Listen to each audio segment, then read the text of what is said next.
Mi hijo creía ser un actor consumado. Me miraba a los ojos durante la cena de Navidad mientras describía, entre sollozos, un diagnóstico terminal falso. Como antigua auditora de cuentas, detecté las grietas en su historia al instante. ¿Qué buscaba realmente? Mi casa y mis ahorros para ahogar sus deudas. Debí haberme levantado y marchado, pero una sola mirada a mis nietos, Leo y Mía, y mi corazón venció a mi razón. Firmé ese poder notarial solo para no alejarme de ellos, caminando directamente hacia su trampa. Ahora estamos conduciendo hacia la frontera y él tiene mi pasaporte. Escucha hasta el final para descubrir cómo logré cambiar las tornas, y no olvides suscribirte para más historias. Observé cómo el vapor se elevaba del jamón navideño, curvándose en el aire cálido como señales de humo de una pira funeraria. Cristóbal se inclinó hacia la luz de las velas, con el rostro configurado en una expresión que yo había visto miles de veces en grabaciones de interrogatorios. La actuación de sinceridad de alguien que ha ensayado sus mentiras frente a un espejo. Fase 4, mamá, su voz se quebró justo a tiempo. Una fisura emocional calculada que habría engañado a cualquiera que no hubiera pasado 30 años leyéndolos. Microgestos de hombres que movían cocaína en contenedores de carga. El oncólogo dice que me quedan quizá 18 meses. 2 años si la quimioterapia funciona. Mantuve mis manos cruzadas sobre la mesa, sintiendo el almidón de la servilleta de lino contra las yemas de mis dedos. Al otro lado de la habitación, Leo y Mía estaban destruyendo una montaña de papel de regalo. Sus risas puntuaban la tragedia de Cristóbal como una pista de risas en el canal equivocado. El doctor Morales dijo, la mano de Cristóbal tembló mientras alcanzaba su copa de vino.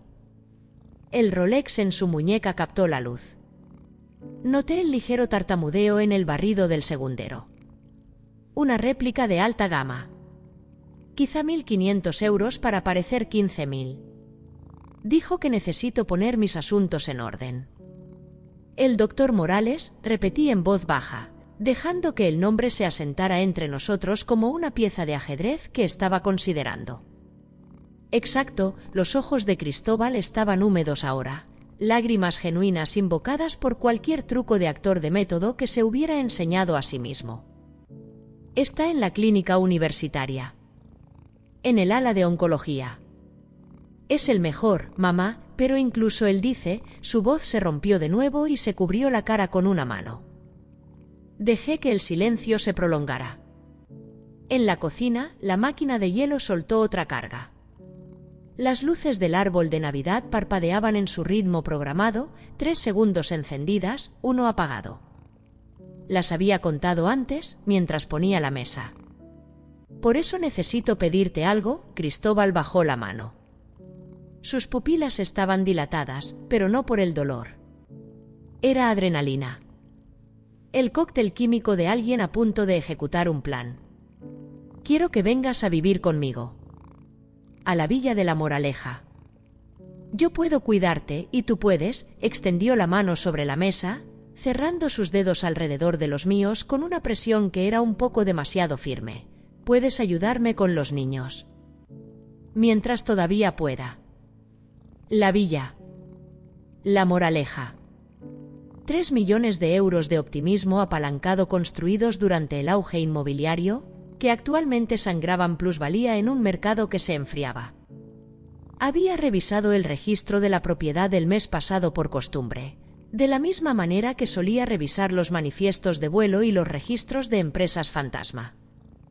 El proyecto de desarrollo Villas del Prado, de Cristóbal había vendido exactamente 2 unidades en 18 meses. No quiero ser una carga, dije, y dejé que mi voz vacilara lo justo. La incertidumbre de una mujer mayor. El miedo de una madre a convertirse en un peso muerto alrededor del cuello de su hijo. No eres una carga, mamá. Eres, apretó mi mano con más fuerza. Eres todo para nosotros. Pero necesito saber que estás a salvo. Que la casa está cuidada.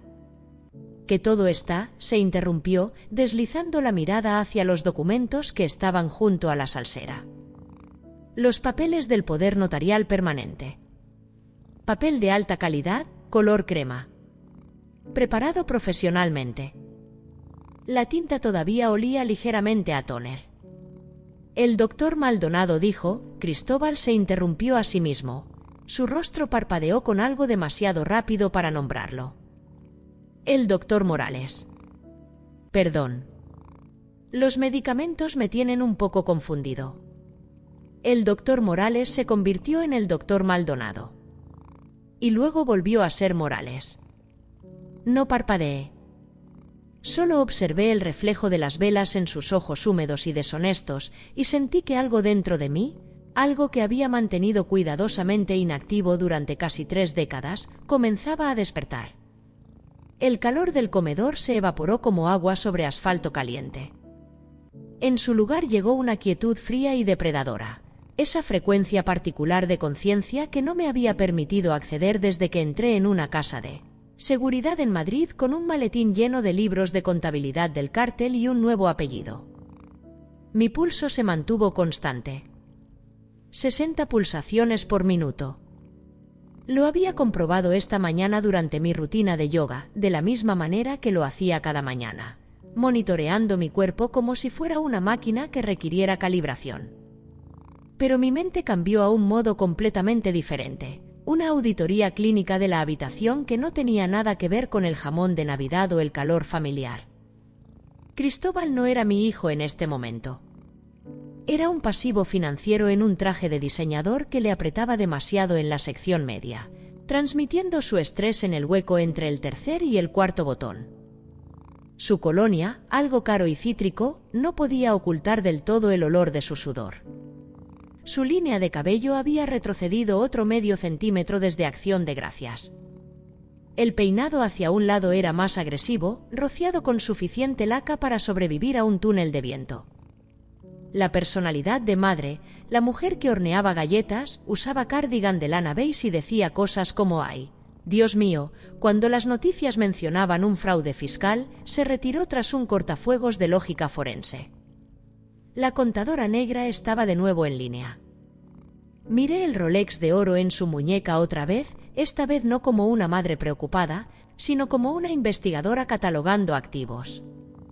El segundero no se deslizaba, avanzaba con microsaltos. Los movimientos de un Rolex genuino son suaves como la seda. Este tenía la vacilación reveladora de un clon chino bien hecho. Cristóbal presentaba una riqueza que no tenía, lo que significaba que estaba bajo el agua o hundiéndose en el desagüe. Sabía que el mercado inmobiliario de Madrid se había enfriado. Leía la sección de negocios de El País cada mañana con mi café, de la misma manera que solía leer los manifiestos de envío de los cárteles, buscando patrones, buscando el espacio negativo entre lo que se decía y lo que era verdad. El proyecto de Cristóbal lo estaba desangrando. Podía verlo en la tensión alrededor de su boca, en la forma en que había revisado su teléfono 6 veces durante la cena, cada mirada rápida y furtiva como un hombre que observa cómo se multiplican sus llamadas de margen. No tenía cáncer. Tenía una crisis de liquidez. Cada sollozo que ahogaba era un intento calculado de liquidar mi red de seguridad para cubrir su propia codicia chapucera. Era un depredador, sí, lo había heredado de mí, de la misma manera que heredó la barbilla débil de su padre y su tendencia al reflujo ácido. Pero era un depredador aficionado, inconsciente de que su presa había pasado toda una vida moviendo miles de millones para hombres mucho más peligrosos que él. Hombres que no tropezaban con los nombres de oncólogos ficticios. Hombres que le habrían metido una bala en el cráneo por hacerles perder el tiempo con una jugada tan torpe. Al otro lado de la habitación, Leo lanzó un dardo de espuma a la cabeza de Mía. Ella gritó y lo placó sobre la pila de papel de regalo, ambos enredándose en cintas y pañuelos como cachorros en una caja. Mi corazón no se dolió ante la vista. Se endureció. Esos niños eran mi legado. El único libro de contabilidad limpio que me quedaba en una vida construida sobre dinero lavado e identidades falsas. Leo tenía mis ojos gris acero. Mía tenía mi barbilla afilada y la forma en que solía inclinar la cabeza al calcular intereses compuestos mentalmente. Si exponía a Cristóbal ahora, si me levantaba de esta mesa y le decía que sabía que estaba mintiendo, que podía ver su estafa de principiante como un letrero de neón en una ventana oscura, él entraría en una espiral. Y cuando hombres como Cristóbal entran en espiral, no caen solos. Agarran lo que tengan más cerca y lo arrastran al agujero con ellos. El daño colateral enterraría a esos niños. Perderían a su padre por la cárcel, la bancarrota o cualquier agujero en el que se arrastran los hombres desesperados cuando sus esquemas colapsan. Me perderían a mí porque Cristóbal me quemaría por puro despecho, asegurándose de que nunca volviera a verlos. Crecerían entre los escombros, aprendiendo que la familia era solo otra palabra para personas que se destruyen entre sí por dinero. No podía permitir que eso sucediera. Para protegerlos, no bastaba con ganar. Tenía que controlar el tablero. Necesitaba ver exactamente hasta dónde estaba dispuesto a llegar Cristóbal, qué deudas había acumulado, qué movimientos había planeado, qué activos creía que podía quitarme, para asegurarme de que nunca llegara tan lejos de nuevo. Necesitaba quedarme cerca, incluso si eso significaba caminar directo a la trampa. Oh, Cristóbal, dejé que mi voz temblara, una fragilidad ensayada que habría puesto celosa a una actriz de teatro. Lo había practicado frente al espejo la semana pasada cuando aparecieron las primeras señales de advertencia. El repentino interés de mi hijo en mi planificación patrimonial, sus preguntas sobre si había actualizado mi testamento, su mención casual de que algunos ancianos encontraban que los acuerdos de poder notarial les daban paz mental. Alcancé los documentos que estaban junto a la salsera, mis manos temblando lo justo para ser convincentes. No lo suficiente como para emborronar la tinta. No lo suficiente como para sugerir algo más que una mujer mayor abrumada por la tragedia de su hijo y su propia irrelevancia inminente. El papel se sentía caro bajo mis yemas. Papel de gran gramaje. Con marca de agua. Cristóbal había gastado dinero en esta presentación, lo que significaba que estaba comprometido.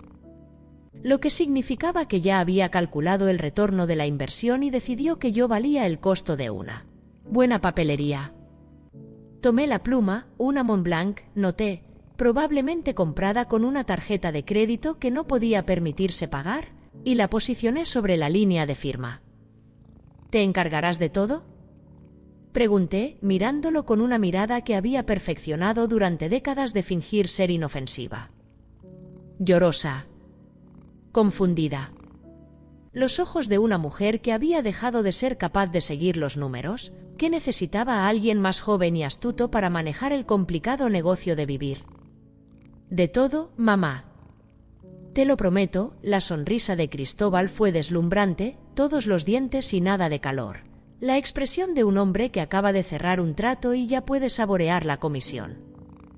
Firmé la línea con la caligrafía precisa y arquitectónica que usaba para mis declaraciones en el programa de protección de testigos. Cada letra de exactamente 4 milímetros de alto.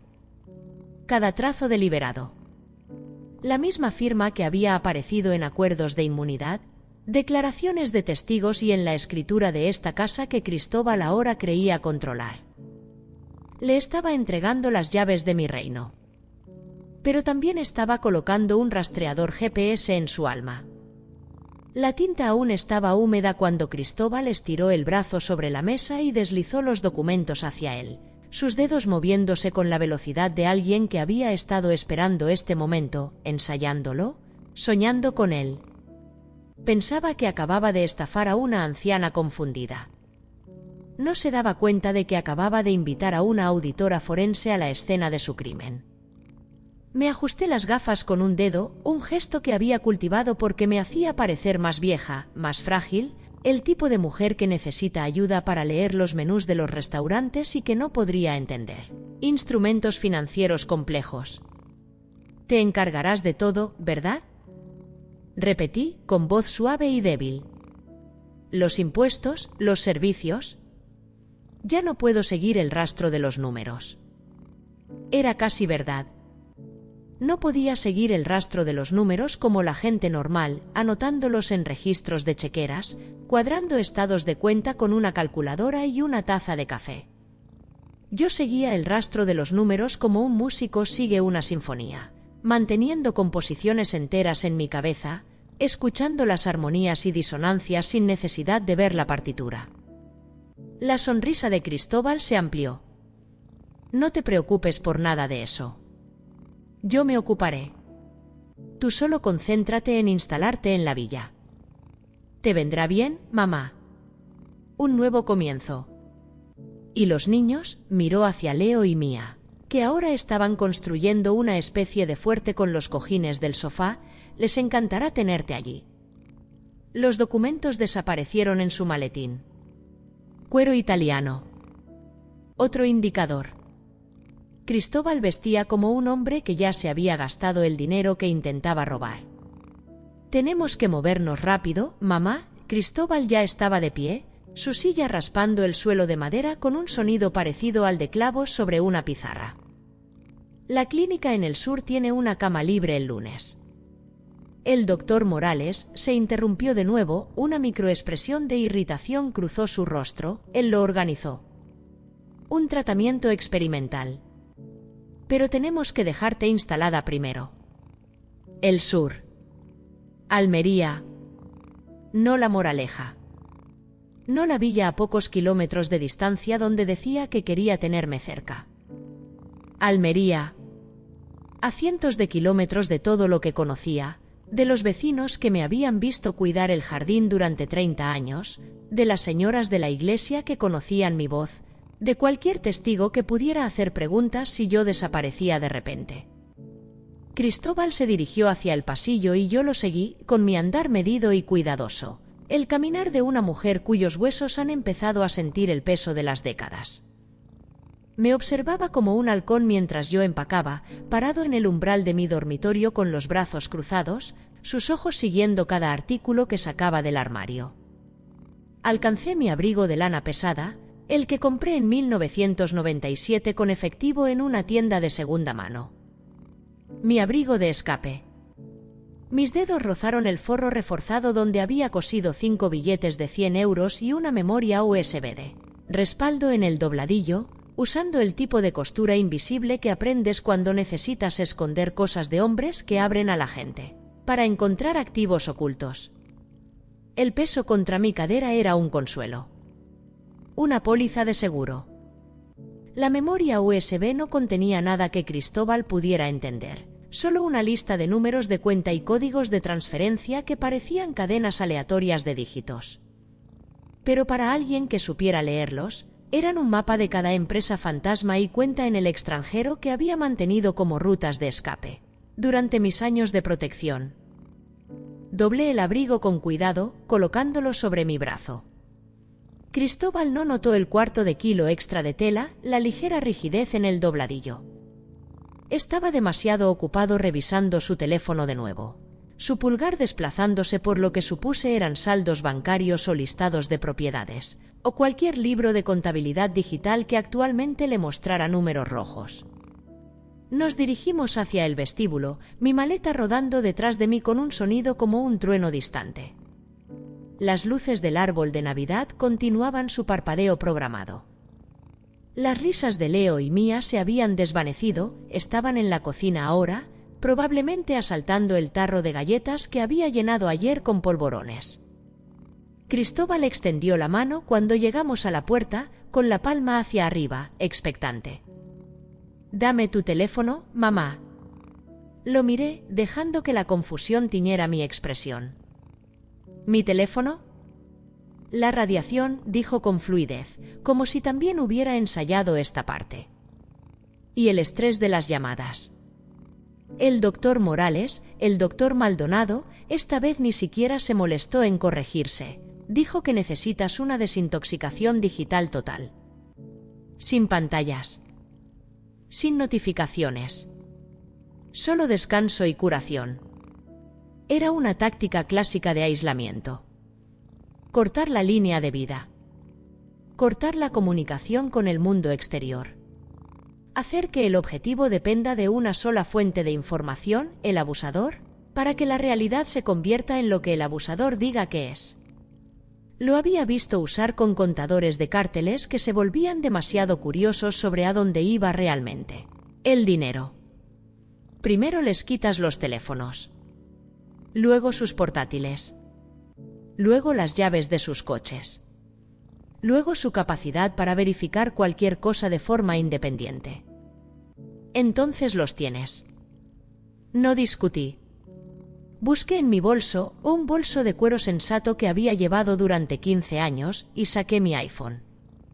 La pantalla estaba agrietada en la esquina desde que se me cayó el mes pasado en el aparcamiento del supermercado. Nunca me molesté en arreglarlo. No parecía importante. Se lo entregué a Cristóbal, observando cómo lo deslizaba en el bolsillo de su pecho con la sonrisa satisfecha de alguien que acaba de eliminar el último obstáculo entre él y su objetivo. Estaba cortando mi comunicación con el mundo. Pero un teléfono solo es un dispositivo de rastreo si eres un aficionado. Para un fantasma es solo un peso, un lastre, una cosa que emite señales a las torres de telefonía y deja migas de pan digitales para las personas que saben cómo leerlas. Tenía mis libros de contabilidad internos memorizados. Tenía 500 euros en efectivo cosidos en mi abrigo. Tenía 30 años de práctica desapareciendo cuando lo necesitaba. Cristóbal pensaba que me estaba aislando. En realidad, me estaba liberando. Salí de mi casa de Madrid por última vez, el aire de diciembre mordiéndome las mejillas como pequeños cuchillos. El frío olía a nieve y a gases de escape de los coches, y al humo distante de la chimenea de alguien. Mi aliento salía en nubes que se disolvían en la oscuridad. Cristóbal abrió el maletero de su coche, un enorme SUV negro que probablemente costó 70.000 euros que no tenía, y lo vi mientras levantaba mi maleta. Escondido bajo una manta de mudanza, medio oculto pero no lo suficiente, un cartel de se vende. Rojo y blanco. Profesional. Ya impreso con un número de teléfono y el rostro sonriente de un agente inmobiliario. Ni siquiera había esperado a que yo saliera del camino de entrada antes de comenzar el proceso de liquidación. La audacia de su torpeza era casi insultante. Si vas a robar a alguien, al menos ten el profesionalismo de ocultar la evidencia hasta que la víctima esté fuera de la vista. Pero Cristóbal no era un profesional. Era un hombre desesperado haciendo movimientos desesperados, y los hombres desesperados cometen errores. Archivé el detalle en el libro de contabilidad mental que estaba construyendo. El cronograma de Cristóbal era agresivo, lo que significaba que sus deudas eran inmediatas.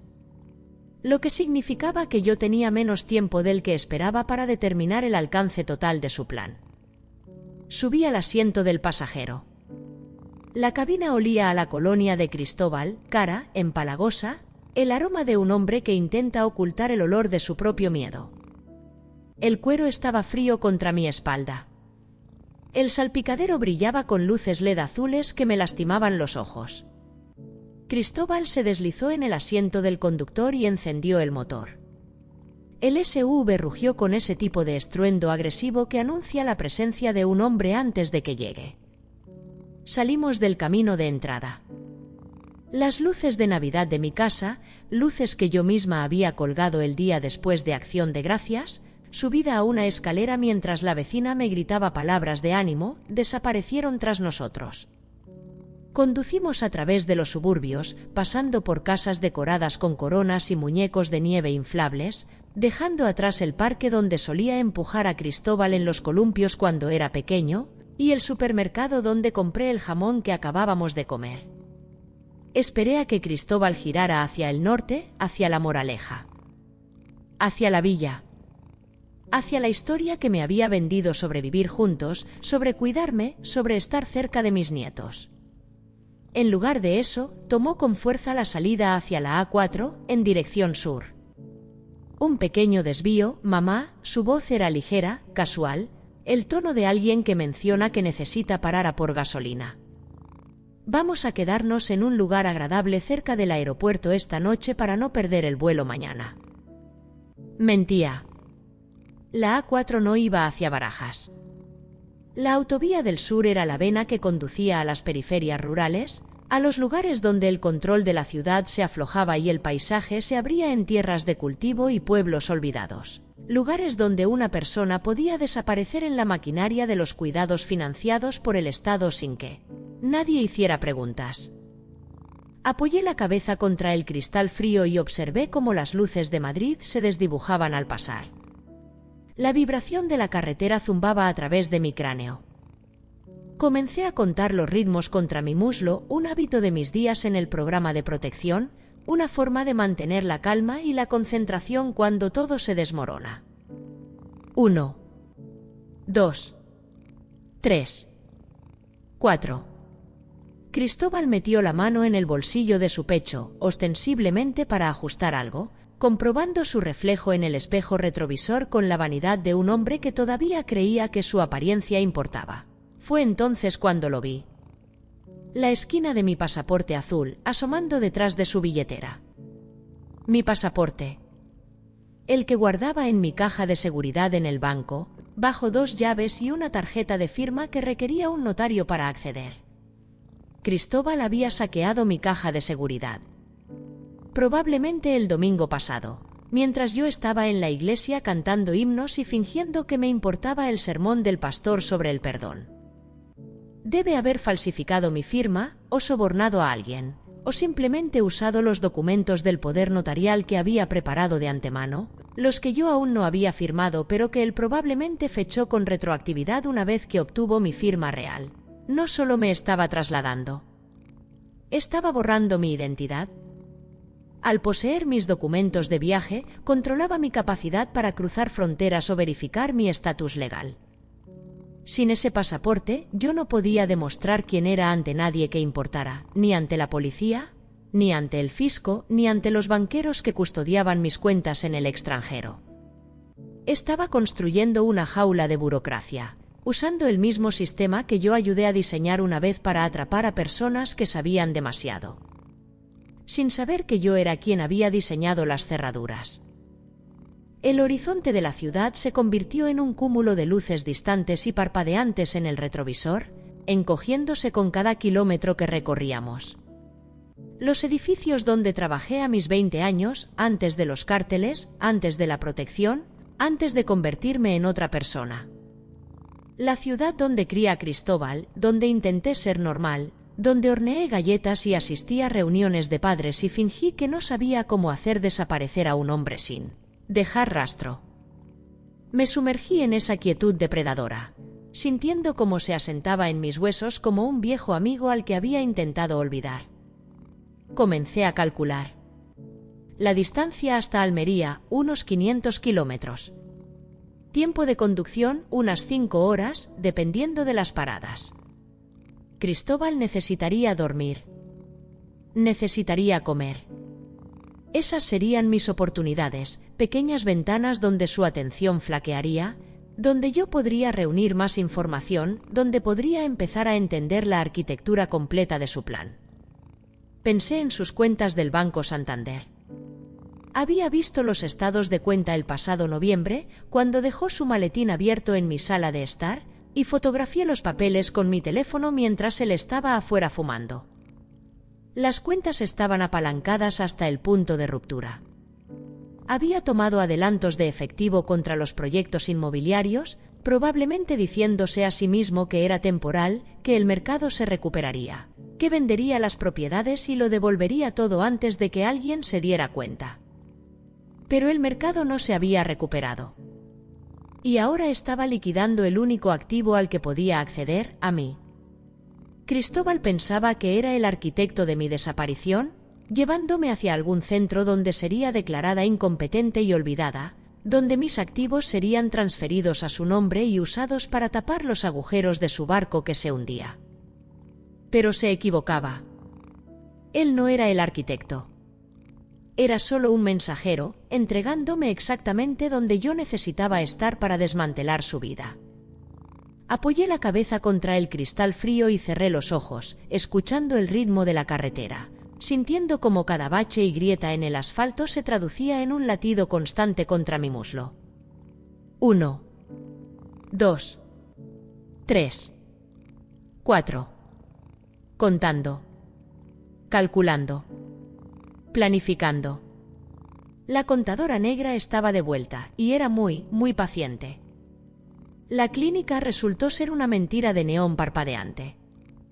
Cristóbal detuvo el SUV en un lote de grava que crujió bajo los neumáticos como dientes rotos.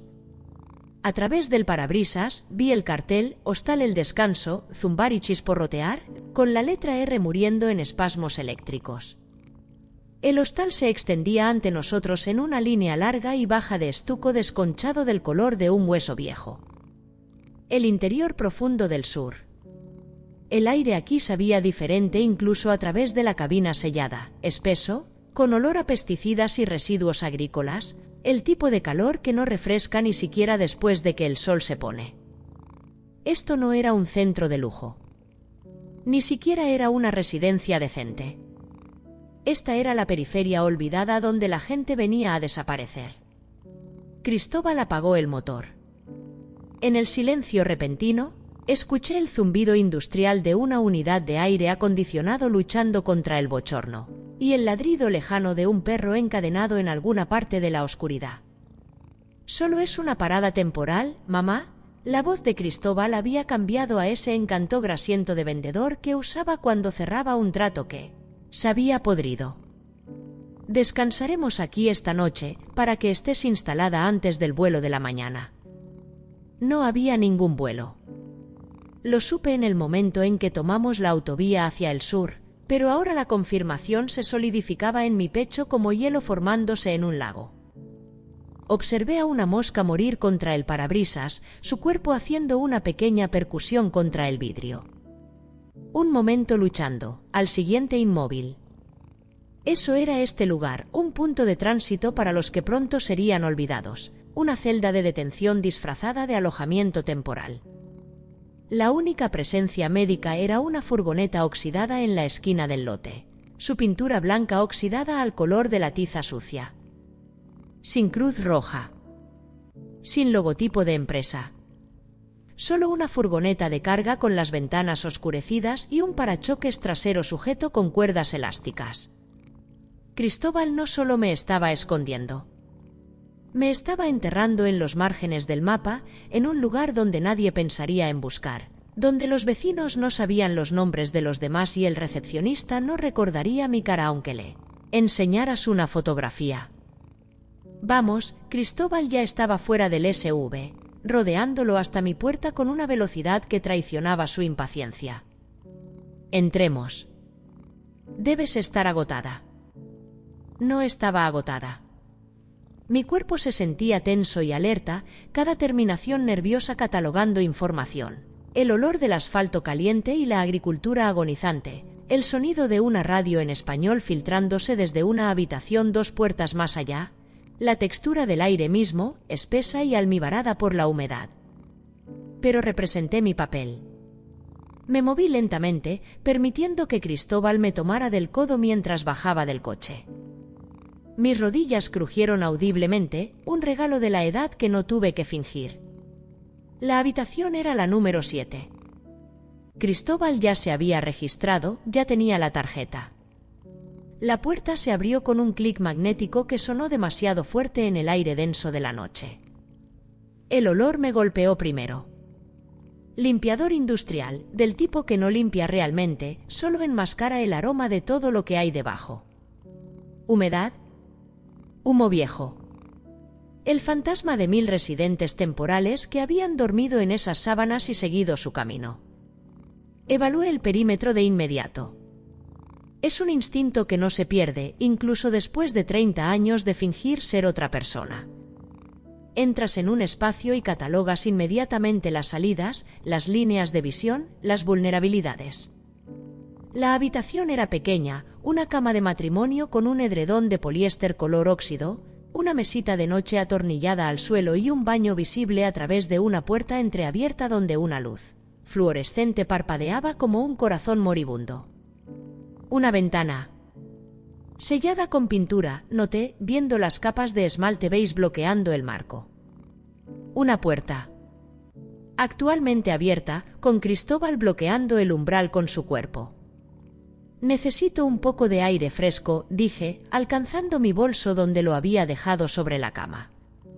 Mi voz tenía el temblor adecuado, la fragilidad de una mujer cuyos nervios están destrozados. Solo un paseo rápido, para despejar la cabeza después de tanto conducir. Di 2 pasos hacia la puerta. Un hombre se interpuso en el umbral, bloqueando mi camino. Era grande, no alto, sino ancho de pecho y hombros, el tipo de volumen que proviene del trabajo manual y no del gimnasio. Llevaba un polo manchado con un logotipo que no reconocí y unos pantalones caqui que habían visto días mejores. Sus nudillos estaban callosos, cicatrizados.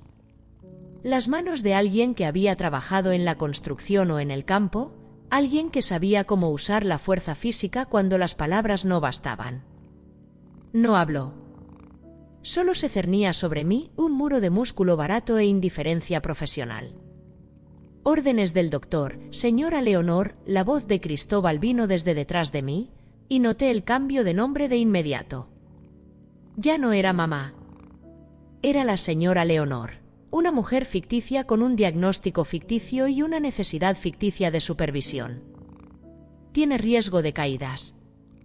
No podemos permitir que ande deambulando por la noche. El celador, porque eso es lo que era, músculo contratado disfrazado de terminología médica, cambió su peso de pierna. Escuché el crujido de las tablas del suelo bajo sus pies, noté el ligero arrastre de su pie derecho. Una vieja lesión, quizá. O simplemente pereza. Me volví hacia la habitación, dejando que mis hombros se hundieran en la derrota. Detrás de mí, escuché el clic del cerrojo. El sonido de una trampa cerrándose. No era solo una huésped en este hostal. Era carga sancionada por el Estado, retenida en una zona gris legal donde los documentos falsificados de Cristóbal y las opiniones médicas compradas tenían más peso que mi propia voz. Sentí la familiar presión de ser cazada, esa conciencia particular que surge de saber que alguien te quiere contenida, controlada, borrada. Pero esta vez, el depredador compartía mi ADN. Esta vez, el hombre que quería desaparecerme me había llamado mamá durante el jamón de Navidad hacía menos de 24 horas. Me senté en el borde de la cama, sintiendo como el colchón se hundía bajo mi peso. Los muelles gimieron. A través de las paredes delgadas, escuché el sonido amortiguado de un televisor, risas enlatadas de una comedia que no reconocí. Cristóbal se retiró al baño y lo escuché tararear, una melodía alegre y sin sentido que rebotaba en los azulejos. El agua corría. Se estaba lavando las manos, probablemente felicitándose por un trabajo bien hecho. Me moví con el andar silencioso y medido que había perfeccionado en 1997, cuando mantenerse invisible significaba mantenerse viva. Su maletín estaba sobre el edredón de poliéster, a unos 2 pies de donde yo había estado sentada. Cuero italiano, herrajes de latón. Sin cerrar. La arrogancia es la mejor amiga de un contador forense.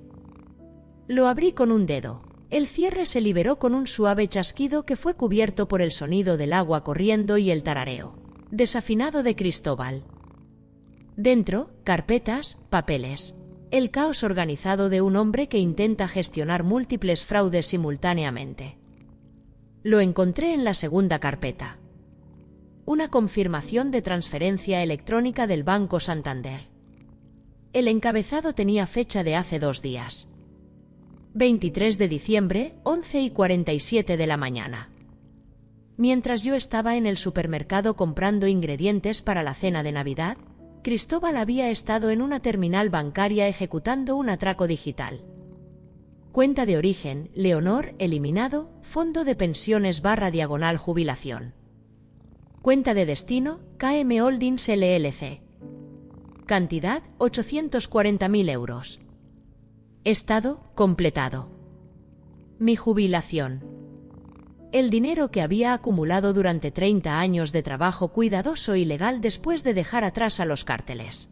El nido que había construido mediante la contabilidad para empresas locales, cada euro declarado a Hacienda, cada transacción limpia y rastreable. Desaparecido en un solo movimiento digital. No solo me había robado el presente, me había robado el futuro.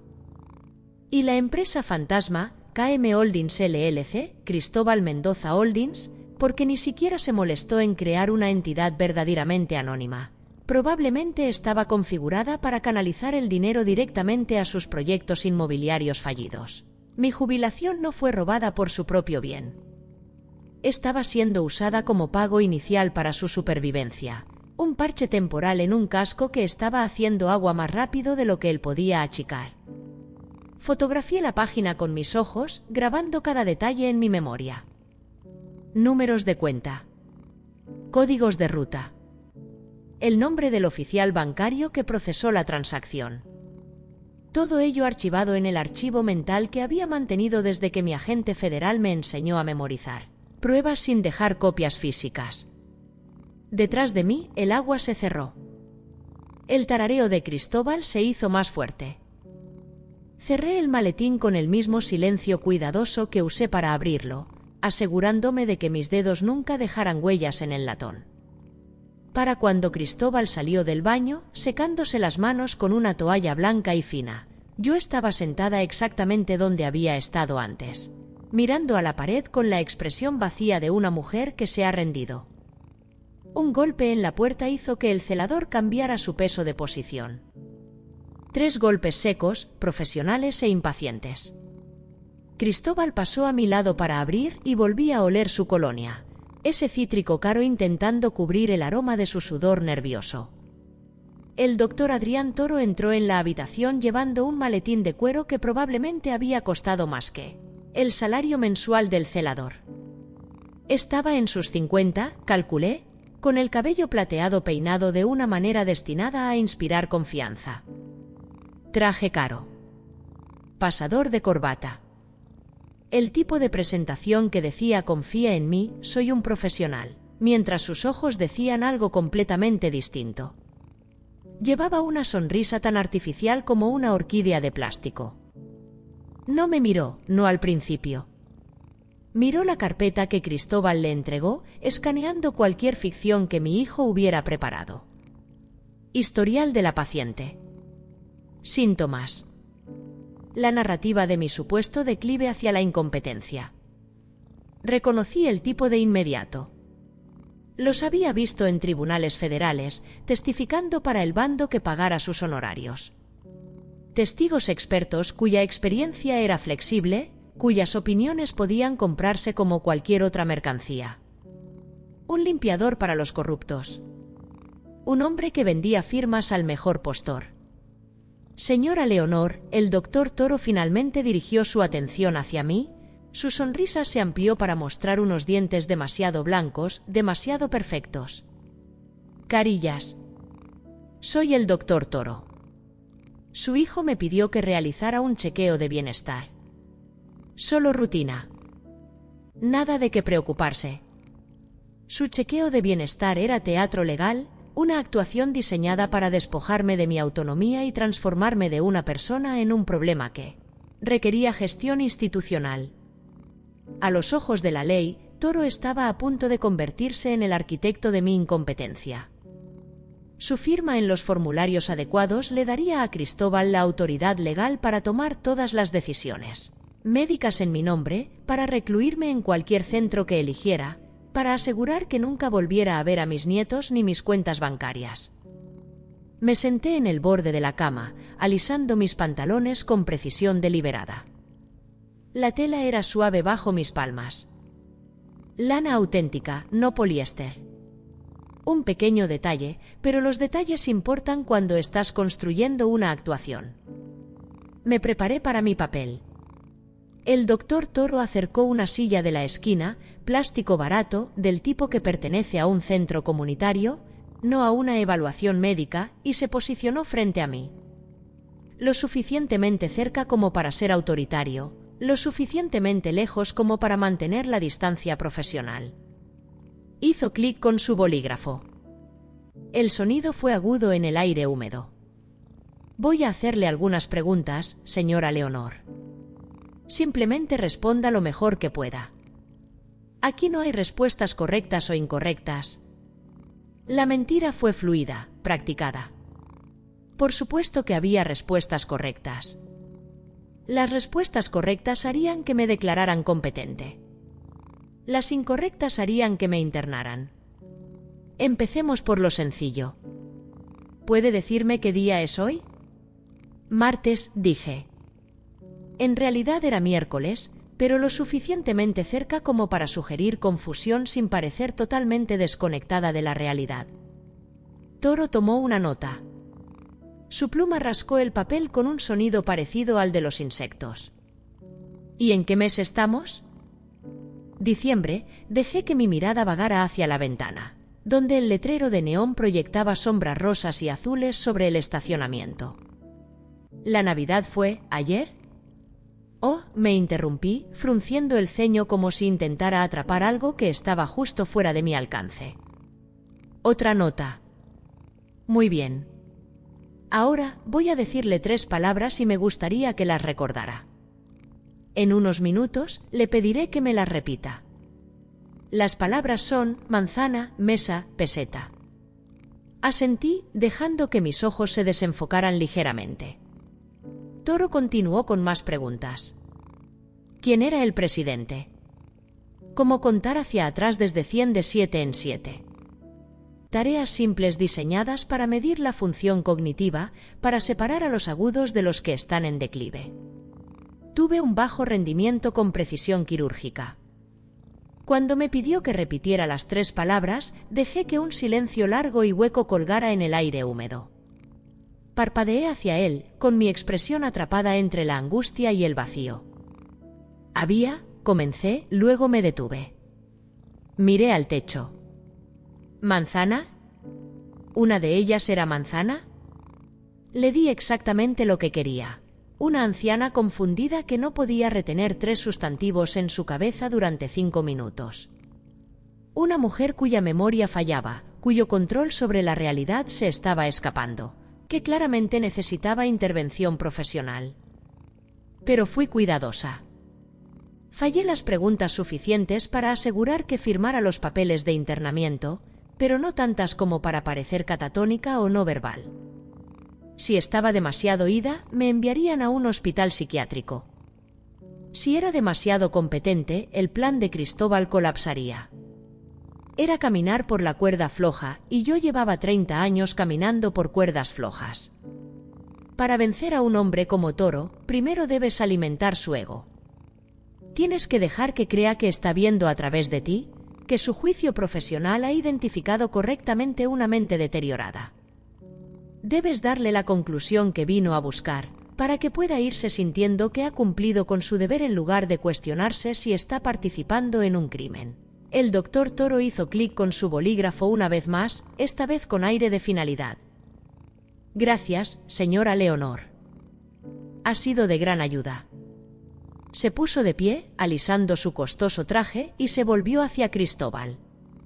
Se movieron hacia la esquina de la habitación, hablando en voz baja, con un tono que claramente estaba destinado a que yo lo escuchara. Deterioro cognitivo moderado. Desorientación temporal. Déficit de memoria. Recomiendo el internamiento inmediato en un entorno supervisado. La voz de Toro tenía la neutralidad practicada de alguien que entrega un diagnóstico que ya traía escrito antes de llamar a la puerta. La respuesta de Cristóbal fue más silenciosa, pero alcancé a captar las palabras documentos de ingreso y mañana por la mañana. Cuando Toro salió, maletín en mano, otro trabajo completado, otra firma vendida, Cristóbal giró su teléfono hacia mí. La pantalla brillaba en la penumbra de la habitación del hostal. Un vídeo ya se estaba reproduciendo. El sonido llegaba metálico a través de los pequeños altavoces. Eran Leo y Mía, corriendo por un parque que reconocí del barrio de Cristóbal. hojas de otoño esparcidas sobre la hierba que aún estaba verde a pesar de la estación. La risa de Mía era aguda y brillante, atravesando cualquier distancia que separara la cámara del teléfono de los niños. Leo la perseguía con una rama, ambos envueltos en chaquetas contra el frío de Madrid. «¿Te echan de menos, mamá?» La voz de Cristóbal bajó de tono, perdiendo el brillo del vendedor y adquiriendo algo más oscuro, más dentado. Una amenaza envuelta en nostalgia. «No dejan de preguntar cuándo vas a volver. ¿Cuándo podrán ver a su abuela de nuevo?» Pausó el vídeo, congelando a Mía en plena carcajada. «Pero si causas problemas», dejó la frase en el aire, observando mi rostro buscando una reacción. «Si intentas llamar a alguien, o montas una escena, o le dices a alguna enfermera que estás retenida contra tu voluntad», su dedo se cernió sobre la pantalla. «Olvidarán qué aspecto tienes. Me encargaré de ello. Me mudaré. Nuevo colegio. Nueva ciudad. Nunca los encontrarás». Era la correa. La única debilidad que podía explotar, la única vulnerabilidad que yo no podía proteger tras un cortafuegos de lógica forense y quietud depredadora. Él sabía, siempre lo había sabido, que yo no quemaría el mundo si el humo fuera a asfixiar a mis nietos. Estaba usando mi único vínculo restante como una mordaza, asegurando mi silencio al tomar sus rostros como rehenes. Miré la imagen congelada. Mía con la boca abierta de alegría. Leo con el pelo alborotado por el viento. Mi legado. Mi único libro de contabilidad limpio. «Entiendo», susurré y lo decía en serio. Cristóbal sonrió. Se guardó el teléfono en el bolsillo, satisfecho de haber asegurado mi cooperación.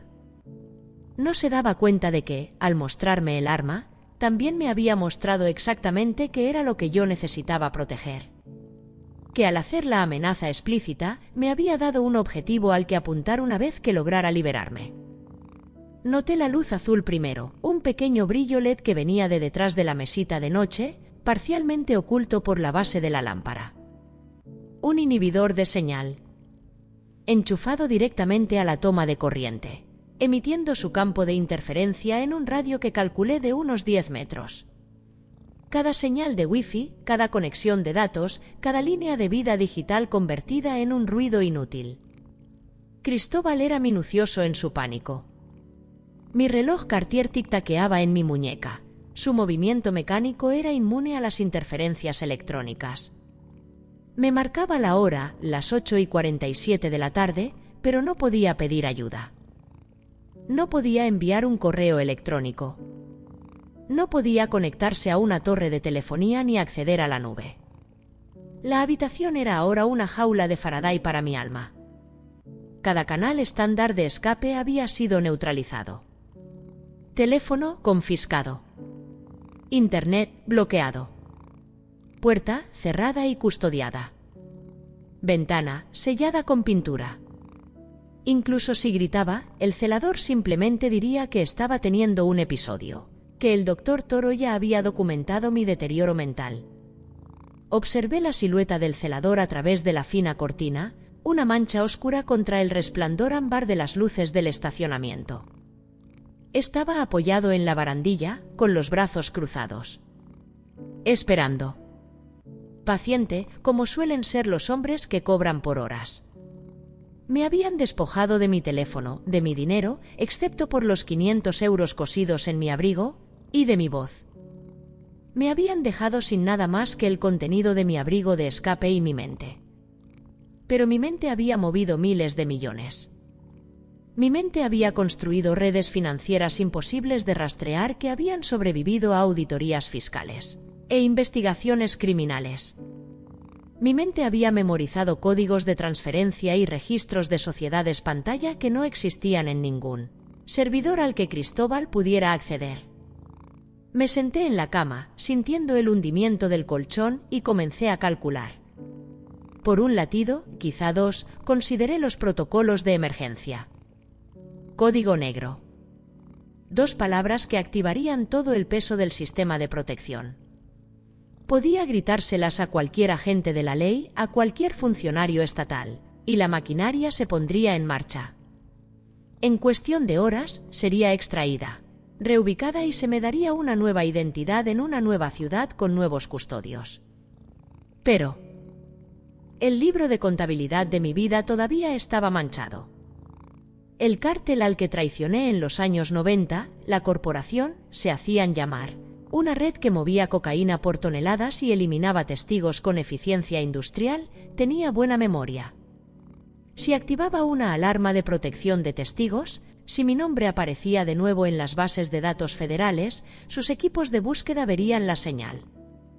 Tenían gente en todas partes. En la policía. En las oficinas del gobierno. En el mismísimo sistema diseñado para protegerme. Llamar a la ley traería a los fantasmas del pasado a mi puerta, y esta vez no tenía una casa de seguridad a la que huir. Esta vez tenía a Leo y a mí a que proteger, y la táctica favorita del cártel era herir a las personas que sus objetivos más amaban. No podía arriesgarme. Tenía que resolver esto numéricamente dentro del sistema que Cristóbal había construido, sin dejar un rastro que atrajera la atención de nadie, ya fuera la ley o los otros. Tenía que volver a ser invisible, pero esta vez bajo mis propios términos. Tenía que desmantelar la vida de Cristóbal usando únicamente las herramientas que él había dejado a mi alcance. El teléfono de Cristóbal vibró sobre la mesita de noche. Lo había dejado allí mientras se lavaba la cara en el baño, y el sonido del agua corriendo cubrió el aviso de la notificación. Vi la vista previa en la pantalla de bloqueo antes de que se desvaneciera. Inmobiliaria Premier Madrid, propiedad vendida. Cierre completado. Fondos desembolsados a la cuenta del vendedor terminada en 4.782. Mi hogar. El que tenía el vestíbulo con aroma a pino y el árbol de Navidad que yo misma había decorado. La casa donde cría a Cristóbal, donde le enseñé a montar en bicicleta y le ayudé con sus deberes de álgebra. La casa donde Leo y Mía habían pasado la mañana de Navidad abriendo regalos. Se había ido. Vendida en menos de 48 horas, probablemente a un precio muy por debajo del valor de mercado para facilitar un cierre rápido. Cristóbal estaba quemando mi vida para mantener caliente la suya, liquidando cada activo que podía tocar para tapar los agujeros de su barco financiero que se hundía. Sentí el estallido de esa quietud depredadora, fría y afilada como una hoja de hielo. No solo me estaba quitando mi dinero. Estaba intentando borrarme. Borrar cada rastro de mi existencia, transformarme de una persona en un problema que pudiera archivarse en alguna institución estatal y ser olvidado. Pero Cristóbal había olvidado una regla fundamental de contabilidad, una que yo misma le enseñé cuando tenía 12 años y trataba de ocultar unas malas notas tirándolas a la basura. No puedes borrar una transacción sin dejar un fantasma en la máquina. Cada transferencia tiene un origen y un destino. Cada venta de propiedad tiene una escritura y una búsqueda de título. Cada empresa fantasma tiene documentos de constitución y agentes registrados. Cristóbal pensaba que estaba cubriendo sus huellas. En realidad, estaba construyendo un rastro que yo podía seguir, una cadena de papel que conduciría directamente desde su desesperación hasta su ruina. Solo necesitaba acceder a la máquina. Comencé a auditar al celador. Es lo que hago. Lo que siempre he hecho. Observas a una persona el tiempo suficiente y ves cómo emergen los patrones. Los ritmos. Las vulnerabilidades. Cada 2 horas, las tablas del suelo de afuera crujían bajo su peso. Pasos pesados, primero el talón, arrastrando ligeramente la punta del pie derecho. Una vieja lesión o simplemente el andar de un hombre que dejó de preocuparse por su postura hace décadas. Salía al balcón. Escuchaba el raspado del encendedor metálico, la primera exhalación de humo. El aroma se filtraba a través del marco de la puerta mal sellado, cigarrillos de mentol baratos, de los que se compran en las gasolineras. Se quedaba fuera exactamente 6 minutos. Lo había cronometrado 3 veces ya, contando los segundos en mi reloj mecánico. 360 segundos. Tiempo suficiente para fumarse un cigarrillo hasta el filtro y revisar su teléfono. Esa era mi ventana. 6 minutos para moverme. Para actuar. Para transformarme de prisionera en fantasma. Memoricé el ritmo de sus pasos cuando regresaba, el crujido de la tercera tabla empezando por la izquierda, el ligero roce de su pie derecho arrastrándose por el umbral. Era perezoso. Estaba aburrido. Era predecible. La previsibilidad es una vulnerabilidad, y yo tenía la intención de explotarla de la misma manera que había explotado cada debilidad en cada sistema que había auditado en mi vida. El celador pensaba que estaba custodiando a una anciana confundida que no podía recordar 3 palabras seguidas. No tenía idea de que estaba custodiando a una loba que llevaba 30 años fingiendo ser una oveja. Voy a recoger un poco esto, mascullé, interpretando el papel de abuela a la perfección. Mi voz tenía ese tono quejumbroso de alguien que intenta mantener la dignidad en una situación indigna. El doctor Toro estaba guardando sus cosas en su maletín de cuero, organizando sus papeles con la presteza eficiente de un hombre que tenía 3 evaluaciones más que realizar esta noche. Cristóbal estaba en el baño otra vez, tenía una vejiga nerviosa, lo había notado. Otro indicador de su ansiedad. La tarjeta de acreditación de Toro se deslizó de su bolsillo cuando se inclinó para cerrar la cremallera del maletín. Un rectángulo plastificado con un cordón, cayendo silenciosamente sobre la alfombra industrial y fina. Me moví con la gracia que había perfeccionado durante décadas de mantenerme invisible. Mi pie cubrió la credencial antes de que Toro se enderezara. Un simple cambio de peso, nada dramático. Solo una mujer mayor acomodando su postura. ¡Ay, Dios mío! Busqué en mi bolsillo un pañuelo, el pañuelo blanco y limpio que llevaba conmigo desde esta mañana, cuando mi vida aún era mía. Se me ha caído algo. Me incliné lentamente, haciendo alarde de mi edad, de mi rigidez. El pañuelo cayó de mis dedos, accidentalmente a propósito, aterrizando junto a mi pie. Cuando lo recogí, la tarjeta estaba oculta, presionada contra mi palma por los pliegues del pañuelo.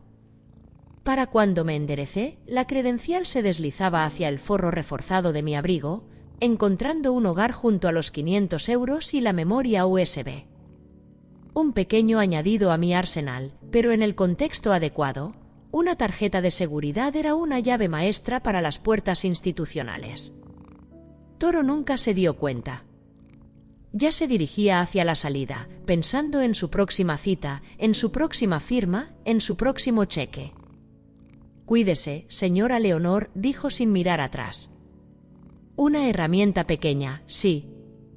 Pero yo había construido imperios con menos. Cristóbal se puso de pie, ajustándose la chaqueta del traje con el mismo gesto de presunción que usó en la cena de Navidad. Comprobando su apariencia. Asegurándose de que la presentación fuera perfecta incluso cuando el fondo estaba podrido. «Volveré por la mañana con los papeles definitivos del centro, mamá». Su voz era profesional ahora, la manipulación emocional dejada de lado en favor de la eficiencia logística. «Descansa. Mañana será un gran día». No me abrazó. No besó mi frente, ni tomó mi mano, ni ofreció ningún gesto de afecto filial. Simplemente salió, y la puerta se cerró tras él con un sonido parecido al de una bóveda sellándose. El celador ocupó su puesto en el balcón.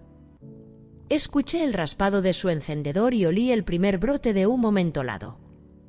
Estaba sola en una habitación que olía a limpiador industrial y a la desesperación acumulada de 1000 residentes temporales. La luz fluorescente del baño parpadeaba.